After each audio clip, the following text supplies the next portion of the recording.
আসসালামু আলাইকুম রহমতুল্লাহি ওয়া বারাকাতুহু। প্রিয় দর্শক শ্রোতা কেমন আছেন? এই যে দেখতেছেন এটা হলো আল মদিনা নুরানী হাফিজিয়া মাদ্রাসা। মালামাল হলো আমাদের মাদ্রাসা গাটলা আছে, তলবে ইলমরা সেই গাটলায় উজু করবে, আল্লাহ তাআলার মহান হুকুম আদায় করবে, ফরজ হুকুম আল্লাহ তাআলা। এটা হলো মসজিদ আল মদিনা, এটা হলো আল মদিনা নুরানী হাফিজিয়া মাদ্রাসা।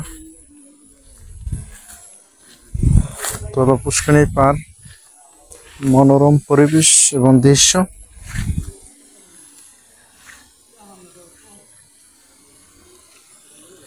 এটা হলো গাটলা।